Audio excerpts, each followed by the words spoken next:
Hey everybody, it's me, Medicated Mark, coming to you from the bunker system located underneath the art villa found somewhere in the jungles of the Midwest. And today I'm coming to you with a thin stack of records, pretty soon on the heels of the last stack of records, because my wife had to go see the neurologist, and she discovered an antique mall and said, hey, there's some records there.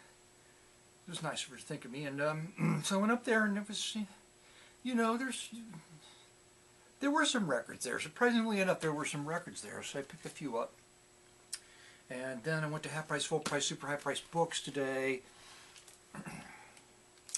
Because I don't have anything left to read in the reading room, you know. I always have a book in there, and so what today's story is, this is just not very exciting, but I'm going to talk about it anyway. Reading about World War II, I started when I was a teenager. My dad was in the Marine Corps in World War II, kind of. He was in boot camp when they dropped the bomb on Japan. So he spent his enlistment processing discharge papers in Milwaukee. So because of that, he spent the rest of his life reading and watching movies about World War II, I think because he felt somehow that he missed out on the big one, which he should be been happy it worked out that way. So anyway, the point of the story is there were a lot of books around the house, so I would read them. I started reading when I was 13, like Albert Speer's diary, History of the Third Reich. I just remember there was a book on Treblinka.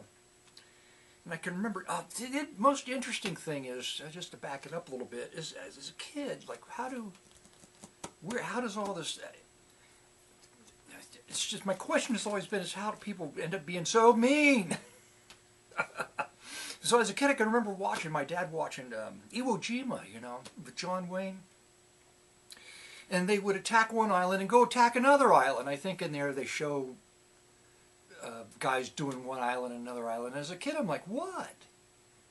They went through that horrible thing on one island and they made them do it again? That's so cruel. How? Why would that happen? I couldn't understand why you would just go through such a horrible thing that I have to go do it again. So, with that said, reading a book on Treblinka, I think it captured my attention. And I spent my whole life trying to figure out, along with authors and historians, why. Why the Holocaust? And so after all these years of reading thousands of books, literally I think, on World War II history, and there's still new ones coming out all the time, so I can't say I'm finished yet, but I feel as though I've just kind of come to terms that it's just horrible. It was all just horrible, and that's the end of it, and that's what we're capable of, because, well, you join in a club, don't join any club, and always vote no on everything. Maybe we'll be better off.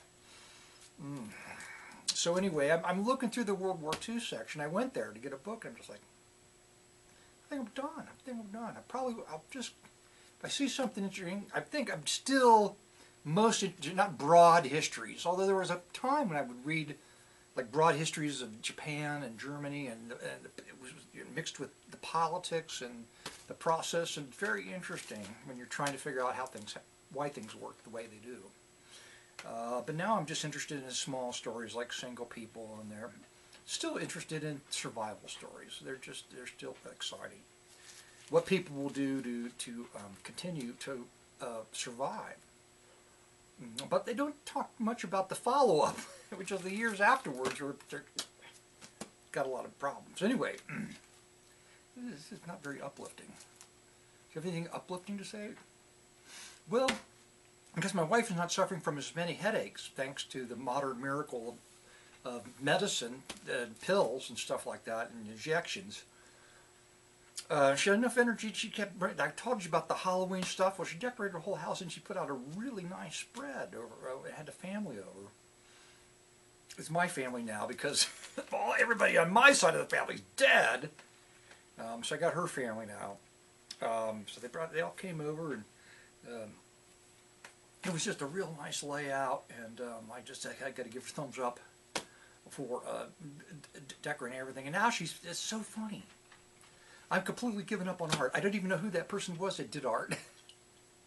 like 3 or 4 years ago. When I look at the stuff I've got laying around here, I'm like, who was that person, you know?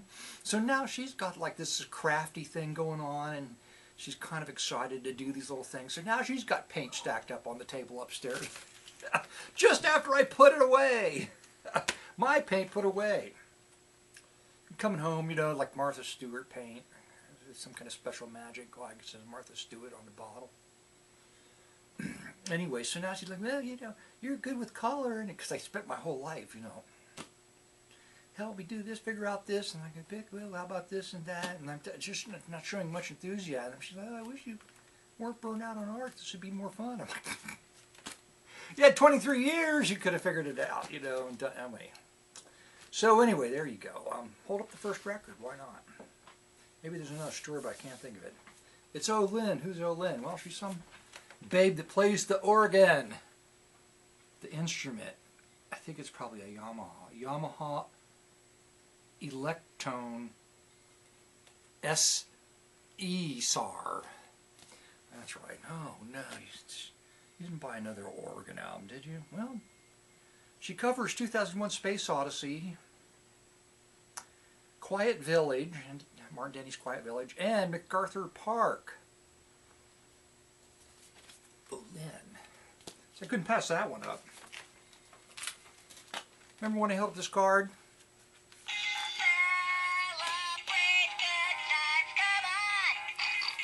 That's right. It's still down here. And just because it was in the bin, the dollar bin, I have no idea if this is any good. If. A band called If from 1974. Not just another pretty face. I think they're just pulling her leg.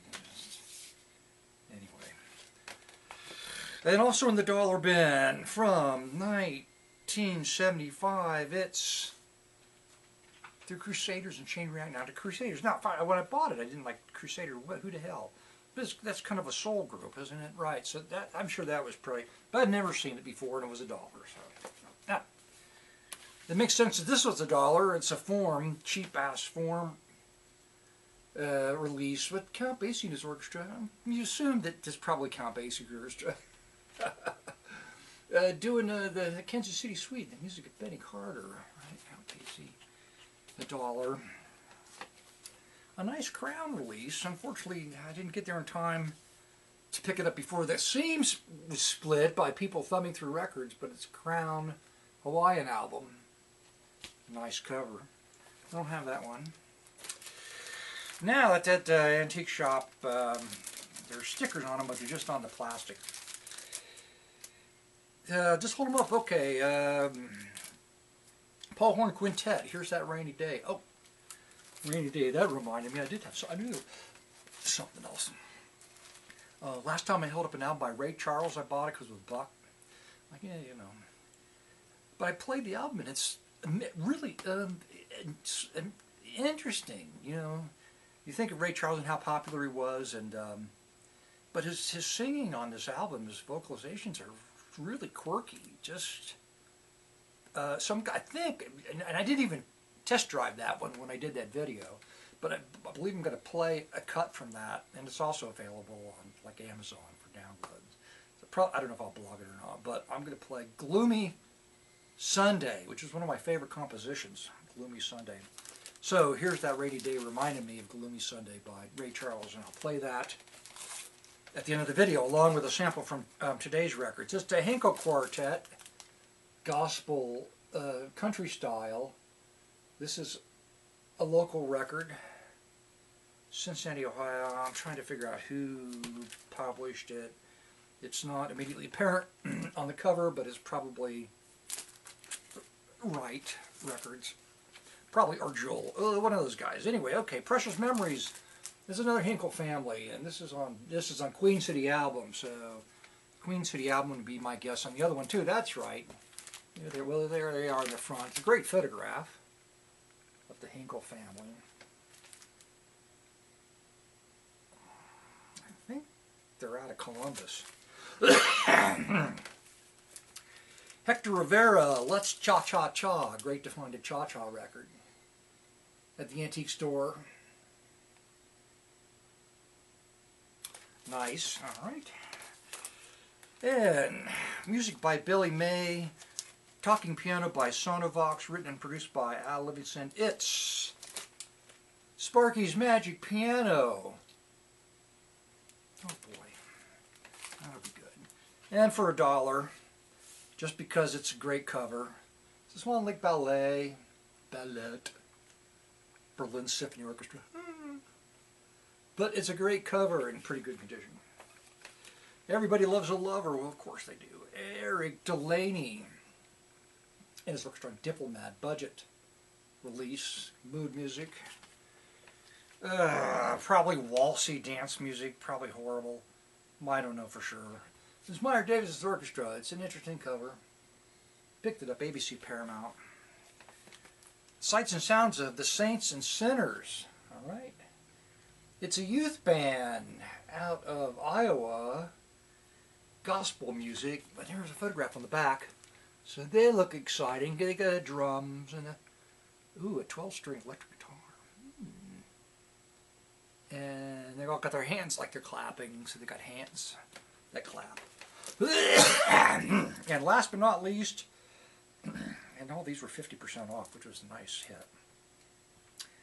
And I don't know if I've got this one. I don't think I do. Jimmy Carroll is percussionist.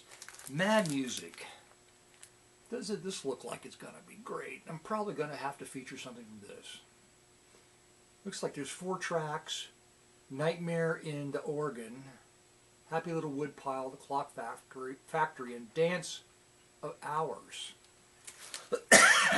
Excuse me. I think I swallowed some candy. Like a piece of coconut from an almond. So my wife buys this giant bag of candy. Oh, man. This mixed candy, Hershey's bars and almond joy thing, Kit Kats, and then Reese's Pieces, which is really, and then Reese's Cups. Oh my God. She puts them in a big container. Oh, nobody ate any. I'm like, oh, why would you even buy this? None of us need that, and I have enough willpower not to buy it, anything like that. But if it's sitting on the table right next to me, I'm eating one piece and another piece, and then another piece and another piece and another piece and another piece. I'm trying not to fill out again. Like I can't do that. So even if you go to the gym 3 hours a day, you have to starve yourself. You just don't want to be filling out, I guess. That's the secret. Starvation. That's my diet. That's my diet plan. The candy's not helping me any. All right. So there's...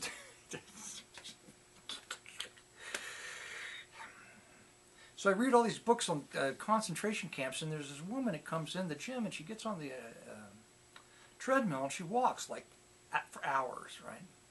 And she was running yesterday on one, and usually she's just, it's like street clothes, right? She's really thin. Now yesterday she had on like just a sports bra and like tight spandex shorts that you see like a pole vaulter, and she's just, I was thinking, boy, she'd be really, she probably has, eating issue, but she'd be a good person to put into a movie about the Holocaust and concentration camp, just because she was so thin. She would like be an actor. But then I thought, all the actors in the movies about concentration camps, do they all have issues, eating issues, or they just did naturally really, really thin? And then if they're in a movie like that or something, would they develop eating issues? Because then we have to really start to think about, I look like somebody that's, in a labor camp or concentration camp. I should do something about that. So there's one thing I wondered about when I was at the gym today. I almost sat down to have a cup of coffee too. I just didn't feel like going. Sit down with the guys, but I avoided it. They always make fun of me. Exercise another 15 minutes for me, because I just go right in. They sit down and they have coffee, and then they get up they're there for 3 or 4 hours, and they get up and they get on the bike for 15 minutes and they read a book, and then that's it. It's a social thing, going to the gym. I understand that. But when I go in, my mind's like, get your thing done, do your thing, do your thing, do your thing. So I'm pretty focused. And in the middle or at the beginning, if I stop and sit down, I'm just like, that's it. I'm just taking a book upstairs. If I still read books, you know, and I would just sit on the bike and just put it on the lowest level and just sort of pedal and read the book that I don't read anymore. That's it. I don't know what the dog is doing upstairs. I bought the dog a giant bone. This giant bone. The bone's as big as the dog. And she loves it. And she's still chewing on it. It's really amazing. It's not like the old horse leg I gave Gracie, or Doberman, which was dead inside. It wasn't cooked all the way through, and it just smelled horrible. And we had to throw it away. And she hated it. She loved the bone. She hated it when we threw it away. She never forgave us. We threw that bone away. Dreaming, I was only dreaming. I wake and I find you asleep in the deep of my heart, dear. Dreaming, it was lonely dreaming. I felt my heart melt when I dreamt that we two were apart, far apart, far apart, far apart. Sunday is gloomy, my hours are slumberless. Dearest, the shadows I live with are numberless. Little white flowers will never awaken you, not where the black coach of sorrow has taken you. Angels have no thought of ever returning you. Would they be angry if I thought of joining you? Gloomy Sunday,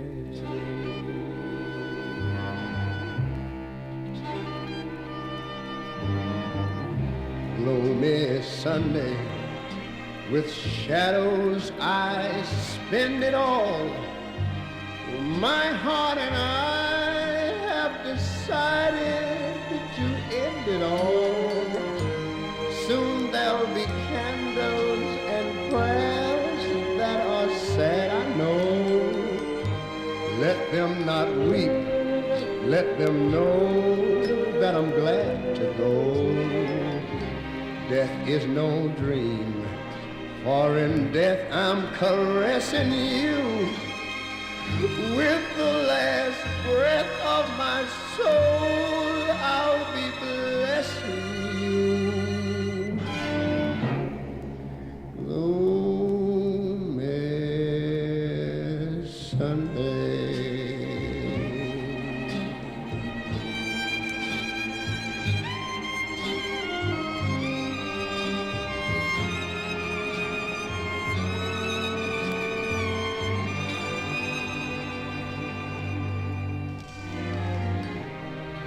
Darling, I hope that my dream never haunted you. My heart is telling you how much I wanted you. Whoa, whoa, gloomy Sunday.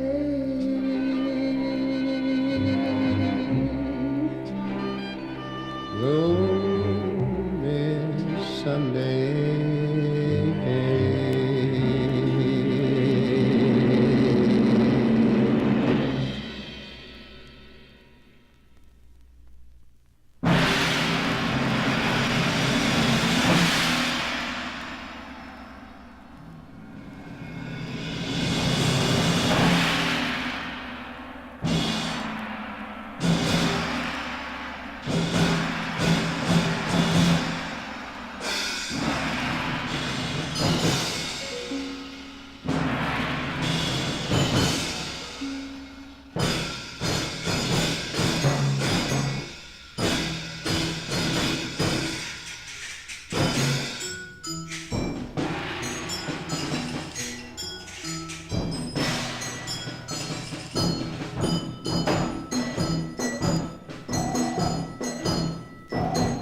Thank